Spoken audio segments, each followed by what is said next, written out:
네, 지금 보신 영상은 한 1년 전에 올라온 정부가 운영하는 유튜브 채널에 실려있는 공식 영상입니다. 공무원 교육용으로 대통령의 국정 철학은 무엇이고 대한민국은 어떤 원리에 의해서 통치가 되어야 하고 그렇기 때문에 공무원들이 어떤 각오와 신념을 가지고 국민을 위해서 봉사해야 하는가 하는 것을 교육하기 위한 영상으로 정부 채널에 올라와 있는 자료를 제가 가지고 왔는데요. 이 채널에 나온 대로 본인이 말했던 대로만 잘 국정을 운영했어도 이런 비극은 없었을 텐데 하는 안타까움이 여전히 진하게 남아 있습니다. 우리 모두가 잘 알다시피 지난 금요일 헌법재판소에 의해서 대통령이 탄핵이 됐는데 그 실황을 제가 가게에서 내 것이 미디어는 아니었고 유튜브로 보고 있었는데 마지막 주문을 읽자마자 여성 진행자 한 분이 대성 통곡을 하더라고요. 저도 예상하지 못했습니다. 깜짝 놀랐어요. 너무 크게 너무 오래 울어서 좀 많이 놀랐는데 저녁쯤에 공중파 방송을 보는데 헌법학자가 이번 헌법재판소 판결의 의미를 해설을 하다가 이분도 울컥하는 거예요. 자유로운 유튜브 방송의 진행자는 울 수도 있는데 아니 공중파 방송에 학자가 나와서 그 의미를 해석하다가 대성 통곡은 아니지만 약간 목이 메이더라고요. 그 장면을 보고 뉴스를 진행하는 앵커도 울먹이는 거예요. 이게 뭘까 하는 생각이 잠깐 들었습니다. 사실 저도 문영배 판사가 선고문을 읽는데 몇몇 문구들을 들을 때 마음이 약간 이렇게 뭉클하는 그 문구가 몇몇 문구가 있기는 했습니다. 심파극도 아니고 눈물샘을 막 자극하는 그런 내용도 아니고 몸이 건조하기 짝이 없는 판결문임에도 불구하고 괜히 마음이 막 울렁이는 것들을 느꼈습니다. 살다 판사의 결정문을 듣고 마음이 북받쳐 올라오는 느낌을 가질 줄은 몰랐습니다. 이게 사상의 힘이 아닌가 생각합니다.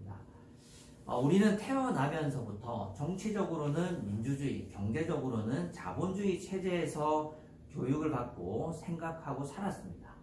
이게 상식이구나 하고 받아들이면서 살았습니다. 판사의 법적인 관점과 해석 하나하나를 들으면서 우리 사회 구성원들이 상식적으로 인정하고 약속하고 서로 신뢰하면서 살아가는 공통의 가치 기반이 무엇인지를 느낄 수가 있었습니다. 거기에서 어떤 숭고함 같은 것을 많이 느꼈습니다. 그렇기 때문에 우리의 상식, 우리의 헌법적 가치, 우리의 보편적 가치라는 것을 공유하고 다시 한번 생각하면서 많은 사람들이 숭고함을 느끼고 그것을 되새기게 됐을 때 그것이 이유는 모르지만 왠지 모르게 자극됐을 때 우리 마음속 깊은 곳에서 울컥함이 나도 모르게 올라오는 것은 아닌가 하고 생각해 보았습니다. 공화국 안에서 헌법과 거기서 발생되는 헌법적 가치가 무너지면 결국은 모든 게 다 무너집니다. 그런데 우리가 정말 조심해야 하는 것이 있습니다. 독일 국민들도 히틀러의 연설을 들으면서 울었습니다. 북한 주민들도 독재자들의 손을 잡으면서 실신합니다. 푸틴도 러시아에서는 영웅입니다. 우리의 눈물과 감동이 우리의 상식과 법과 양심이 진리는 아닙니다. 우리가 울컥한다고 해서 우리가 숭고함을 느꼈다고 해서 그것이 망고불변의 진리라는 것을 보증하지는 않습니다. 사람은 틀릴 수 있습니다. 국가도 틀릴 수 있습니다. 집단은 늘 오류가 있습니다. 하지만 오늘 우리는 영원히 변하지 않고 한 점의 오류도 없는 참 진리를 살피고자 합니다. 매년 성탄과 고난주간 부활절이 돌고 돌지만 이 절기들을 만날 때마다 내가 뭘 믿는지, 우리의 보편적 가치가 무엇인지, 성경적 진리가 무엇인지, 우리를 구원하신 예수님의 생애를 돌아보면서 이 구원의 상식과 참된 의미가 무엇인지를 돌아볼 때마다 사람은 오류가 있고 국가와 집단은 틀릴 수도 있지만 절대로 변하지 않는 참 진리이신 이 구원의 가치를 되새겨보면서 우리의 마음속에 참된 숭고함과 영원한 진리에 대한 감격이 25년도에도 어김없이 다가오는 고난주간과 부활의 절기에도 우리의 마음속에 차고 넘치기를 간절히 바랍니다. 이제 오늘 주일이 가고 나면 다음 주 4월 13일은 종료주일이고 그 다음 주 4월 20일은 부활주일입니다.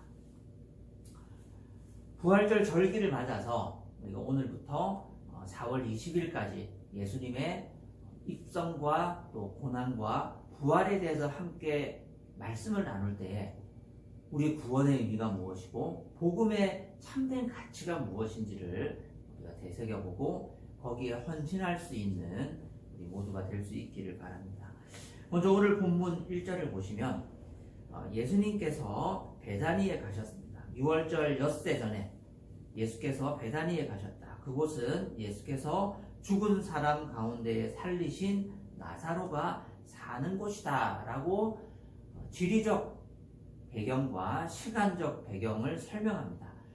요한복음 12장 1절과 11장의 시간 간격은 6월절 엿새 전이라는 표현을 통해서 알 수 있는데요. 자, 요한복음 11장에 무슨 사건이 있었습니까? 우리가 기존에도 살펴봤고 너무나도 유명한 죽은 나사로를 다시 살리신 그 사건이 요한복음 11장에 있었습니다. 요한복음 11장은 예수님께서 베다니에서 나사로를 살리신 후 유대 종교 지도자들이 예수님을 죽이려는 음모를 구체적으로 진행하는 장면으로 끝이 납니다. 이후 요한복음 12장 1절, 바로 오늘 우리 본문에서 6월절 엿새 전에 예수님이 베다니에 다시 도착하셨다라는 시간의 흐름을 명시적으로 기록합니다. 그러니까 요한복음 11장의 마지막 사건, 나사로의 부활 이후 예수님을 죽이려는 구체적인 음모가 진행되는 이 마지막 사건과 12장 1절에 예수님께서 다시 6월절 엿새 전에 베다니에 가셨다라는 이 기록 사이에 시간적 간격은 짧게는 몇 주에서 길게는 몇 주, 짧게는 며칠에서 길게는 몇 주 정도의 시간이 흐른 것으로 추측할 수 있습니다. 예루살렘과 베다니의 거리는 멀지 않습니다. 약 3.2km 정도인데요. 여기 화면에 지도를 보시면 오른쪽 끝에 베다니가 있고 벳바게와 올리브 산을 넘어가거나 혹은 기드론 골짜기의 계곡을 이렇게 가로질러 가면 예루살렘에 입성할 수 있습니다. 예수님은 마지막 죽음의 현장에 기다리는 예루살렘에서 약 3.2km밖에 떨어지지 않은 거리, 도보로 40분 정도 걸리는 거리에서 오늘 12장 1절에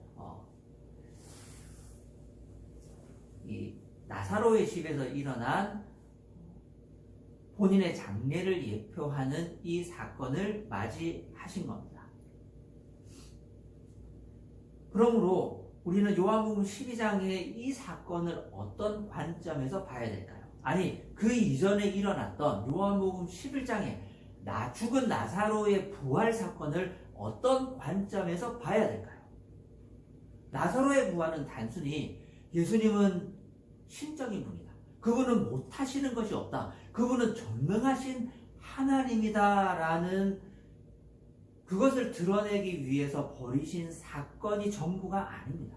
나사로를 다시 살리신 사건은 예수님의 죽으심과 예수님의 부활을 예표하는 상징적인 사건이고, 오늘 본문 요한복음 12장에 마리아가 예수님께 향유를 부은 이 사건 역시도 예수님의 장례와 또 앞으로 어떤 사건이 일어날지, 예수님이 왜 죽으셔야 하는지, 그 죽음의 의미가 무엇인지를 모든 사람들에게 가르쳐 주기 위한 그 사건으로 우리가 읽고 해석하고 묵상해야 합니다. 단순히 나사로가 다시 부활한 사건, 그리고 마리아가 값비싼 향유를 예수님께 부은 사건은 각각의 개별적인 에피소드가 아닙니다. 요한복음의 저자는 나사로의 죽음과 부활을 통해서 예수님의 죽으심과 부활, 마리아의 헌신을 통해서 예수님의 죽으심을 어떻게 우리가 바라보아야 할지, 어떻게 준비해야 할지, 매년 오고 오는 예수님의 그 순환 사건을 우리가 어떤 각오로 받아들여야 하는지 오고 가는 모든 세대에게 교훈을 주려고 했던 겁니다.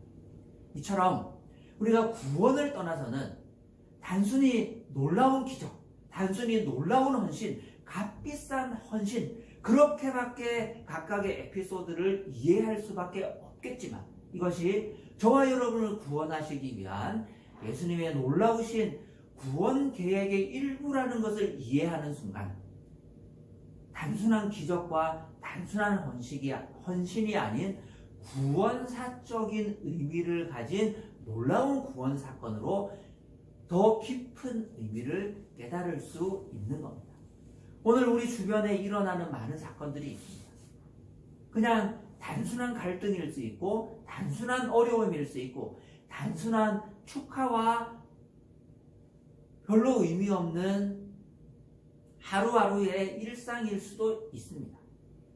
보다 더 중요한 일이 있고 덜 중요한 일상적인 구별이 있을 뿐이지 별로 크게 다를 바 없는 하루하루를 우리가 살고 있을 수도 있습니다. 늘 말 안 듣는 아이들일 수도 있고, 늘 속썩이는 남편과 아내일 수도 있고, 늘 힘에 버거운 삶일 수도 있고, 삶의 소소한 기쁨과 가치를 느끼게 해주는 오고 가는 계절의 변화일 수도 있습니다. 하지만 이것이 하나님께서 오늘 우리의 삶을 통해서, 오늘 우리 교회를 통해서, 오늘 내가 다니는 직장과 일과 우리 가정을 통해서 어떤 구원의 계획을 예비하고 계시고 어떤 일들을 하고 계시는가 하는 관점으로 우리의 삶을 재해석하는 순간 그 의미가 바뀌기 시작하는 겁니다. 해마다 3월, 4월이 되면은 고난주간과 부활절이 반복되지만, 늘 하루하루 우리의 평범한 일상들이 반복되지만, 우리가 그것을 하나님께서 우리의 삶을 통해서 어떤 구원의 계획들을 갖고 계시고 내 삶을 통해서 어떤 구원의 의미를 가르쳐 주실까 하는 관점으로 우리의 삶을 재해석하는 그 순간 우리의 삶의 태도가 바뀌고, 우리의 삶의 여러 사건들을 해석하는 관점이 바뀌고, 우리의 삶에 새로운 에너지와 새로운 삶의 의미와 가치들이 발견될 줄로 믿습니다. 우리 고난주간과 부활절을 준비하면서 우리의 삶을 하나님께서 우리를 통해서 일하시는 그 구원의 의미로 재해석하고 다시 바라보고 새롭게 해석되는 복이 우리의 삶에 있을 수 있기를 간절히 바랍니다. 두 번째 단락 2절에서 6절에 보시면 마리아가 나드 한 근을 바쳐서 예수님의 발에 붓는데요. 이것은 작은 갈등을 불러일으켰습니다. 향유를 붓는 것이 나은가? 그 돈으로 구제하는 것이 나은가? 3절을 보시면 그때 마리아가 매우 값진 순나드 향유 한 근을 가져다가 예수의 발에 붓고 자기 머리털로 그 발을 닦았다.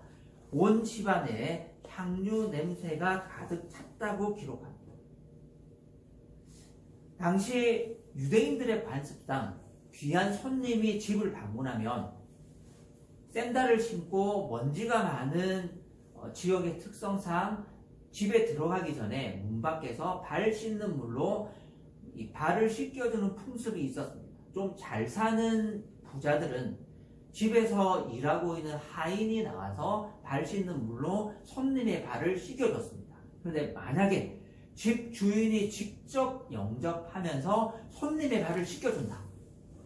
이것은 굉장한 존경과 환대를 상징하는 아주 극진한 손님 대접이었습니다. 그런데 물도 아니고 하인도 아니고 집 주인이 직접 나와서 값비싼 향유를 발에 붓고 손으로 씻는 것도 아니고 오늘 본문 3절이 얘기하는 것처럼 자기 머리털로 그 발을 닦는 경우는 무슨 경우냐?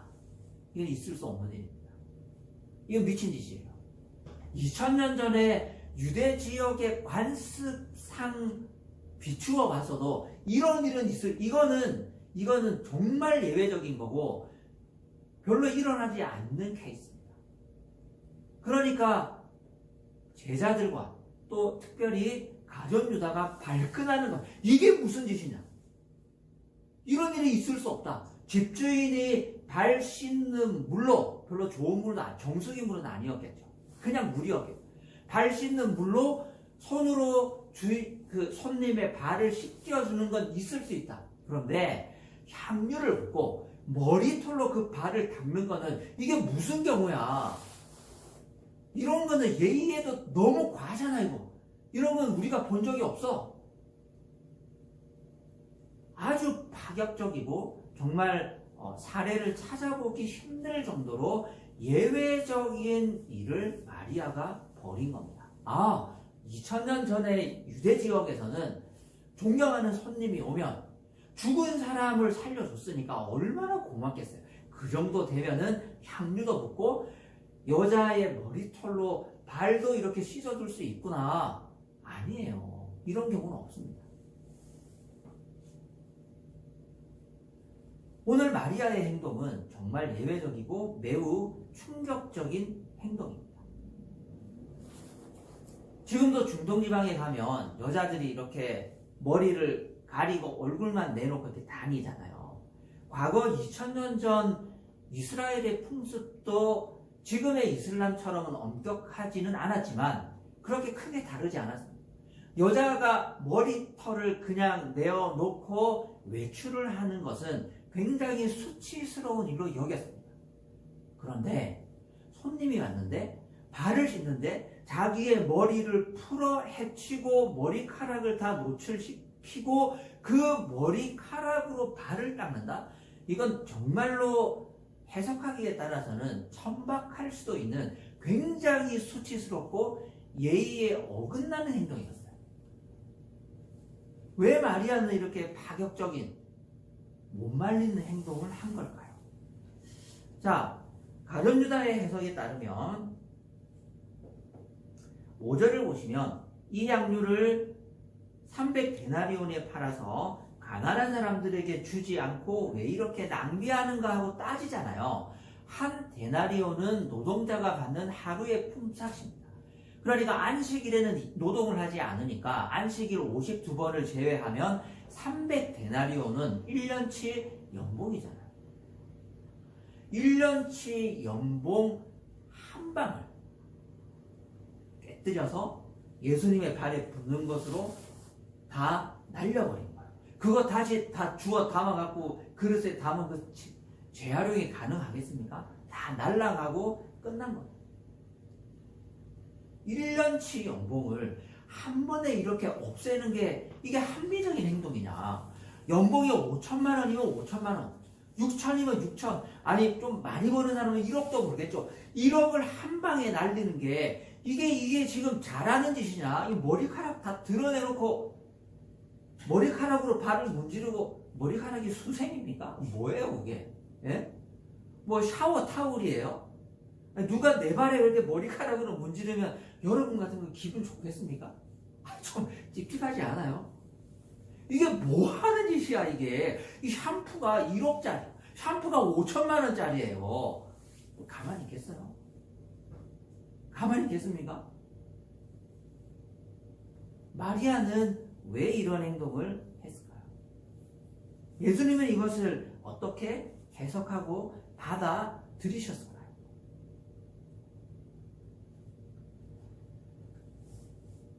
복음서에는 총 4번의 마태, 마가, 누가, 요한복음에 4번에 걸쳐서 예수님께 향유를 붓고 그 앞에서 발을 닦는 여인의 모습이 나옵니다.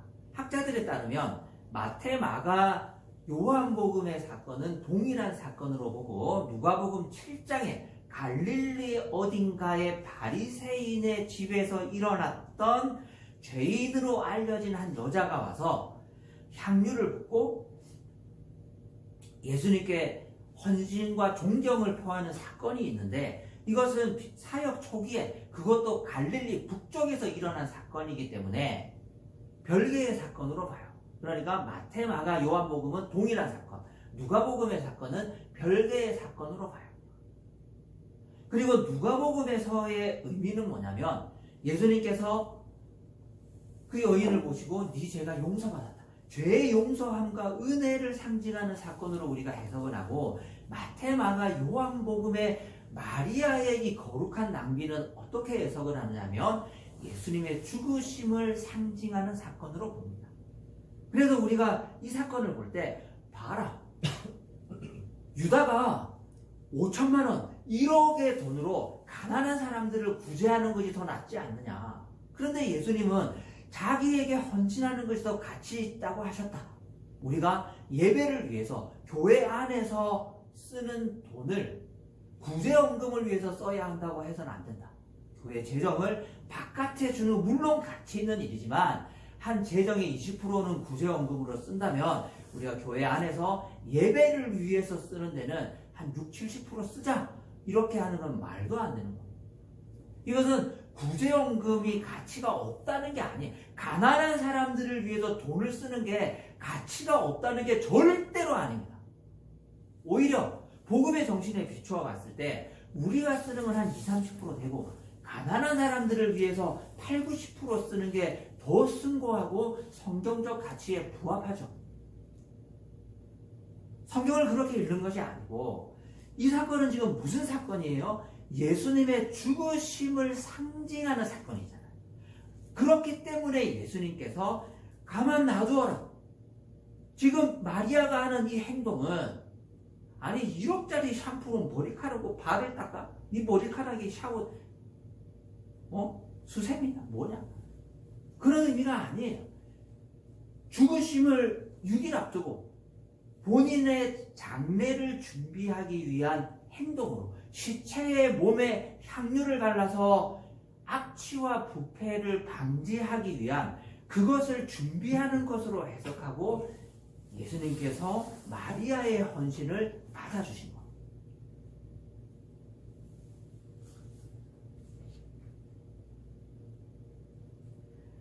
그래서 7절에서 11절 단락에 예수님께서 그대로 두어라. 이 그대로 두어라라는 예수님의 말씀은 바로 보편적 가치. 우리가 복음을 믿고 우리가 신앙생활을 할 때 붙잡아야 될 유일하고 보편적이고 변하지 않는 그 숭고한 가치가 무엇인지를 보여주시는, 우리 7절 말씀 같이 한번 읽어보겠습니다. 시작.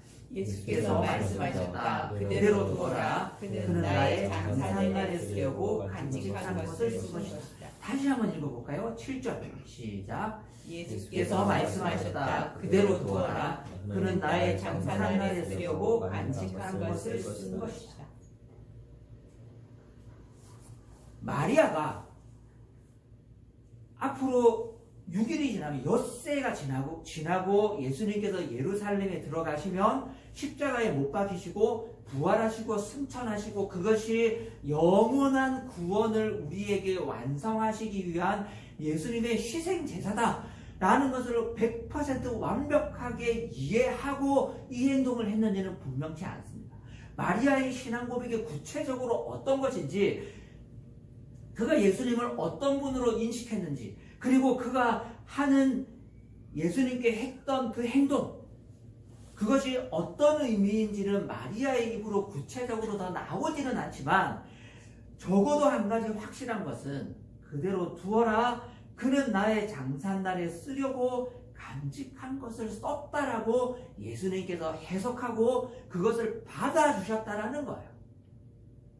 마리아의 신앙 고백과 믿음이 어느 정도 수준이었는지 우리가 정확하게 측정하기는 어렵습니다. 하지만 예수님께서 마리아의 이 행동을 나의 장산날, 나의 죽음, 나의 십자가 죽음과 대속의 죽음에 쓰려고 간직한 것을 썼다라고 해석하고 받아주시고 축복하셨다라는 거예요. 이것이 우리가 보편적으로 붙잡아야 될 가치라는 겁니다. 복음이 뭘까요? 예수 믿는다는 게 무엇일까요? 한 방에 연봉 5천만 원, 1억, 3천만 원을 한 방에 다 써도 아깝지 않은 것이 우리가 붙잡아야 될 보편적인 가치일까요? 헌금은 이렇게 해야 되는 겁니다. 어제도 정광훈이 광화문에 나와서 헌재의 결정을 신랄하게 비판한 다음에 마지막에 뭐 했는지 아시죠? 헌금 걷었어요. 오늘 많이 내주셔야 돼. 이러면서 마지막에도 헌금은 걷어가더라고요. 그걸 왜 헌금이라 부르는지 모르겠습니다. 그게 보편적 가치가 아닙니다. 그게 복음의 가치가 아니에요. 한 방에 1억을 들여도 아깝지 않은 것이 헌금입니다. 하나님 나라를 위해서 우리 이렇게 헌신합시다. 그렇게 설교하고 헌금해서는 안 되는 거예요.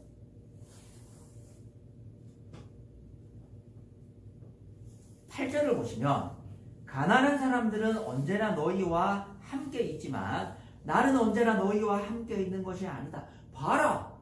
가난한 사람들을 돕는 것보다 예수님을 섬기고 예배하고 교회를 세우는데 돈을 더 많이 쓰는 것이 더 가치 있는 거지. 그렇게 해석해서는 안 된다는 거예요. 그게 보편적인 가치가 아니라는 겁니다. 지금 엿새우면 예수님이 십자가에 못 박히시고 이제 승천하시고 함께 하시지 않잖아요. 가난한 사람들은 언제나 함께 있을 거기 때문에 이후에도 제자들과 교회를 통해서 구제할 기회는 얼마든지 있습니다. 하지만 예수님의 죽음을 준비할 기회는 6일밖에 남지 않았어요. 그래서 가만두어라라고 말리신 거예요. 구제보다 예배가 더 가치 있다. 그렇지 않습니다. 똑같이 가치 있습니다. 우리가 붙잡아야 될 복음이 무엇입니까? 우리가 붙잡아야 될 하나님의 말씀이 무엇입니까? 더 많이 헌금하자, 한 방에 많이 내자, 가난한 사람들을 돕는 것보다 예배하는 데 더 많은 돈을 쓰자. 그것이 우리가 붙잡아야 될 보편적인 가치가 아니에요. 해마다 고난주간과 부활절이 다가오면 우리를 구원하시기 위해서 우리를 사랑하기 때문에 자기 목숨을 우리를 위해서 내어주시고 십자가에 못 박히시고 죄와 사망과 죽음의 권세를 이기시고 다시 부활하심으로 말미암아 우리에게 영원한 생명을 주시고 우리도 예수님처럼 죄와 사망과 어두움의 권세를 이기고 우리 삶을 위협하는 죄의 위협에도 어떤 죄의 유혹에도 우리의 삶을 위협하는 어떠한 고난도 이기고 우리도 예수님처럼 부활의 승리를 우리의 삶에 가져올 수 있다. 우리도 주께서 우리에게 주신 그 복음의 능력으로 승리하면서 살아갈 수 있다. 그것을 믿는 것, 그것이 우리가 붙잡아야 될 보편적 가치고 복음의 가치인 줄로 믿습니다. 해마다 3월이 오면, 해마다 4월이 오면 우리가 이 말씀을 되새길 때마다 우리의 마음속 저 깊은 곳에 있는 그 숭고한 복음의 가치, 그 놀라운 복음의 생명력이 다시 한번 올라올 수 있길 바랍니다. 고난주간 뭐 있나? 이 부활절 뭐 있나? 내년이면 또 오겠지. 그렇게 의식의 하나로, 다가오는 절기의 하나로 가치없이 넘기는 것이 아니라 그것을 생각할 때마다 우리의 마음속에 감동이 있고 그 예수님의 희생과 부활을 생각할 때마다 우리의 마음속에 은혜가 있고 예수님의 죽으심과 십자가의 순환을 생각할 때마다 마리아가 한 번에 나드 한 근을 깨뜨려서 예수님을 향한 존경과 사랑을 아낌없이 표현했던 것처럼 우리도 예수님을 향한 그 사랑과 존경이 우리의 마음속 깊은 곳에서부터 올라올 수 있기를 바랍니다. 아, 헌금 많이 안 해도 되는구나. 1,000원 해야지. 그렇게 대충대충 살자는 게 아닙니다. 이 십자가의 의미를 생각하고 묵상할 때마다, 그럼으로써 우리가 누리는 복음의 영광과 자유를 생각할 때마다 예수님을 향한 존경과 사랑, 예수님을 향한 감사와 원신이 우리의 삶에 차고 넘쳐야 하는 겁니다. 그 예수님을 향한